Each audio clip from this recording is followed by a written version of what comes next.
a igreja que espera e deseja vossos 7 dons, vossos 7 dons. Dai um prêmio ao forte, uma santa morte, alegria eterna, alegria eterna. Amém, amém.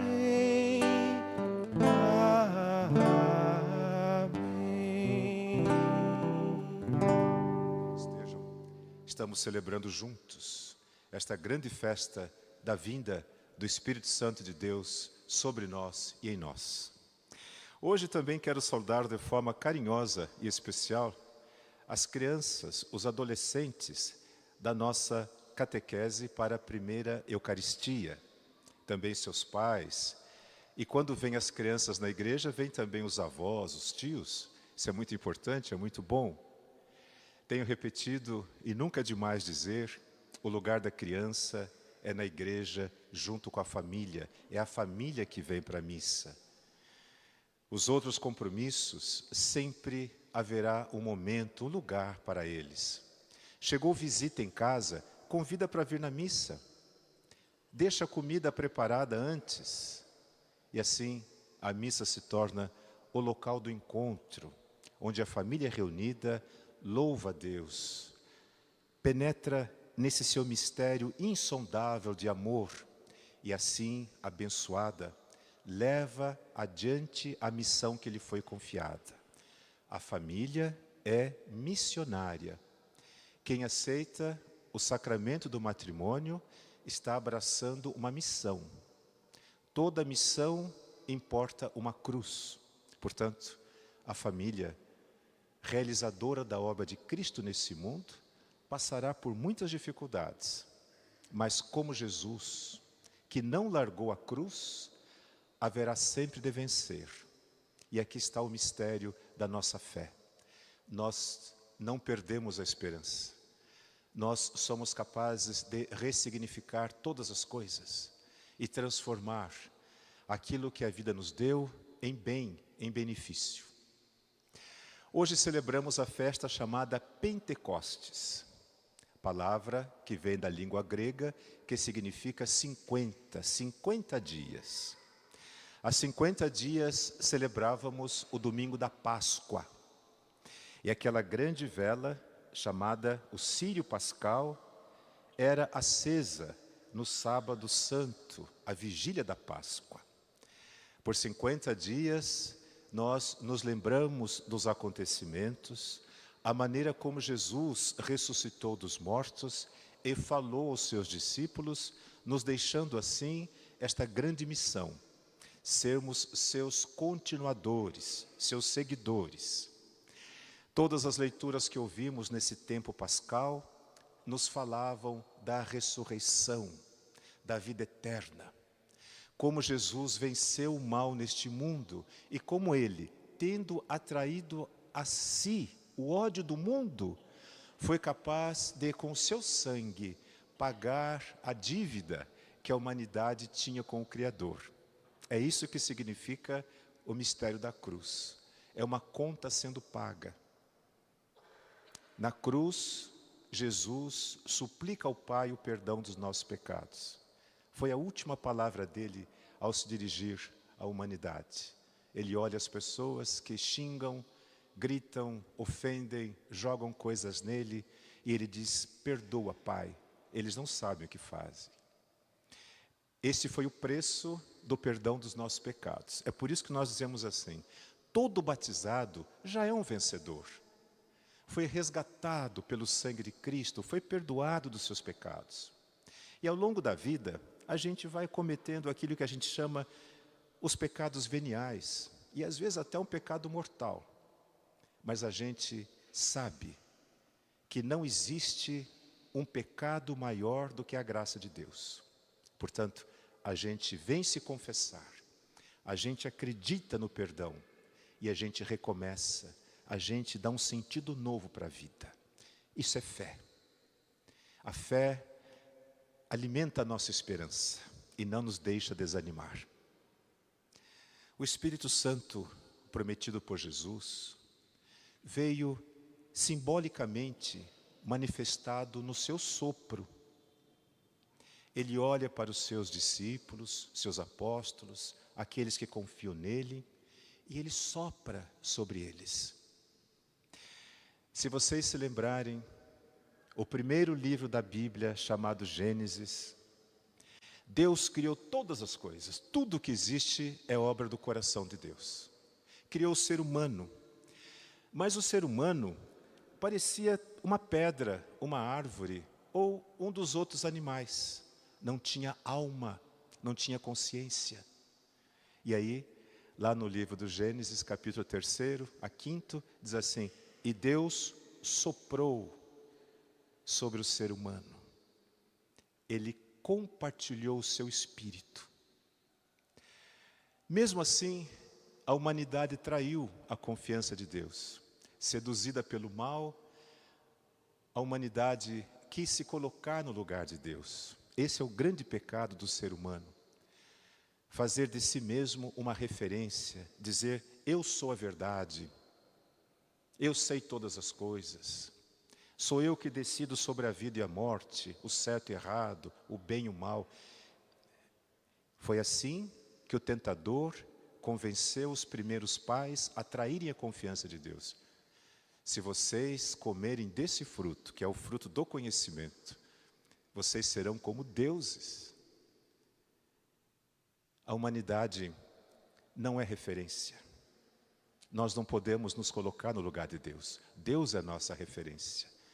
É a sua vontade que nós procuramos seguir. E por isso nós moldamos o nosso jeito de ser, nossos pensamentos, nossas crenças à vontade de Deus. E fazemos isso por ação do seu Espírito em nós.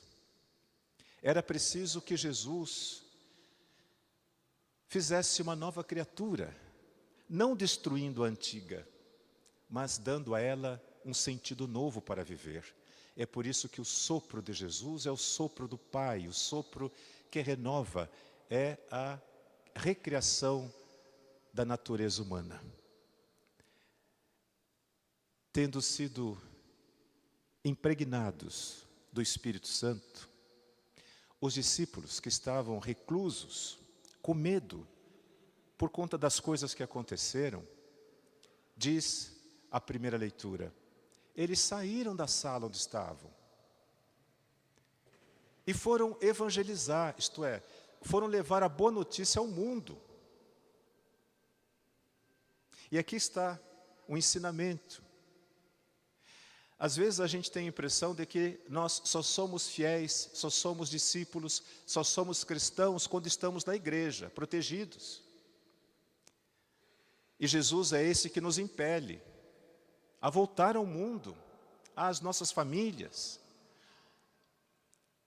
aos locais de trabalho, a dirigir o nosso carro nessa cidade violenta, sendo um sinal da presença dEle, que quer a todos salvar e conduzir. É por isso que os discípulos, ao saírem do seu fechamento, ao enfrentarem o mundo, se fizeram entender pelas pessoas. E vocês ouviram a leitura que as crianças aqui fizeram? Havia ali em Jerusalém naqueles dias pessoas de todos os lugares da terra, os lugares conhecidos, mas cada um os ouvia falar na sua própria língua. O que significa? O Espírito é este que traz a unidade, a compreensão, a harmonia. O Espírito é esse que leva a Deus, e Deus é a comunhão de todas as pessoas. Por isso elas entendiam o que eles diziam. Por quê? Porque elas buscavam a Deus no íntimo, no mais escondido do seu coração. E quem busca a Deus, encontra a verdade. E a verdade é Jesus. Jesus é a verdade. Ele é a nossa referência. E se falarmos em nome de Jesus, nós também seremos entendidos, ouvidos, compreendidos. E estaremos promovendo a unidade. Vocês viram este candelabro que está aceso aqui atrás, né? É chamado menorá. É uma lembrança do menorá judeu, que ainda hoje está presente nas sinagogas, nas casas de oração dos judeus. É um símbolo muito antigo.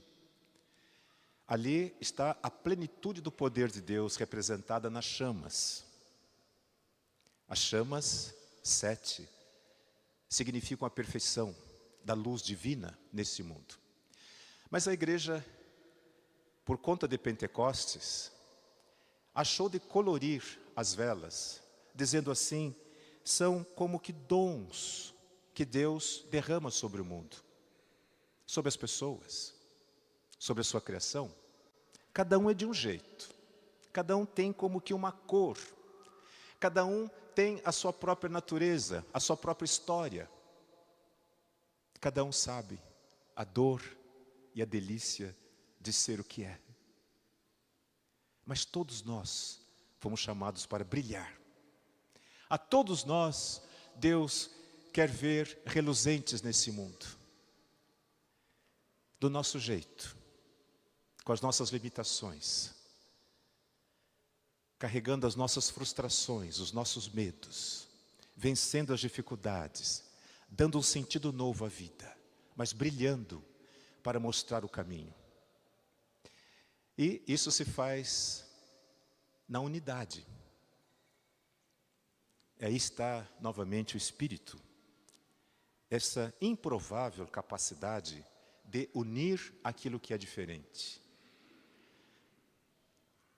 A diversidade de dons, nós cantamos agora, mas um só e mesmo é o Espírito. E portanto, que a nossa luz seja reflexo da luz de Deus que brilha em nós. Também ouvimos de Jesus no Evangelho que Ele confia na sua igreja esse poder, que na verdade é um serviço de perdoar os pecados. Nós precisamos acreditar nisso e precisamos usar esse serviço que foi concedido à igreja, esse dom. Nós precisamos olhar para nós mesmos, consultar a nossa consciência, deixarmos-nos formar pelo ensinamento de Cristo e ver o que é que nós estamos fazendo que não está de acordo com a vontade de Deus. E aquilo que fizemos, arrependidos, diante da luz da verdade, confessar com liberdade, com confiança, sabedores de que não existe pecado que não possa ser perdoado pelo amor de Deus, porque Deus é misericordioso e compassivo. O coração de Deus não resiste a um pecador arrependido que o busca na sinceridade. Que esses dias em que celebramos a Páscoa e aprendemos tanto a respeito da ressurreição, que tem tudo a ver conosco, porque também nós somos chamados a ressuscitar, passando pela morte como Jesus fez. Então nós também aprendemos. Nós não somos eternos aqui, estamos de passagem. Mas Jesus nos garantiu. Vocês não foram feitos para a morte, mas a morte é caminho da sua ressurreição. Então nós, os cristãos, não tememos a vida, não tememos a morte. E por mais que nos custe a separação de um ente querido, nós aprendemos que vale a pena viver. Porque passando pela morte, haveremos de contemplar a face do nosso Criador. E finalmente, esses dias que se seguirão, nós temos pela frente Corpus Christi, a grande festa do corpo de Cristo presente no mundo. E depois começa o tempo comum, a vida da igreja, o nosso cotidiano. Mas nós vamos permanecer juntos, celebrando com festa cada domingo, que é o dia do Senhor, abrindo mão de outros compromissos para privilegiar e cumprir a primeira lei que está no mandamento de Deus, honrá-lo sobre todas as coisas e amar ao próximo como a si mesmo. Parece fácil, mas no dia a dia a gente enfrenta as provações, os desafios. Mas vamos ter no coração isso que o Espírito nos fala. Em primeiro lugar, buscar a Deus com todas as nossas forças, com a nossa inteligência, com os nossos sentimentos, dedicando a Ele o tempo necessário. E então, todas as coisas de que precisamos, o pão de cada dia, nos será dado por acréscimo.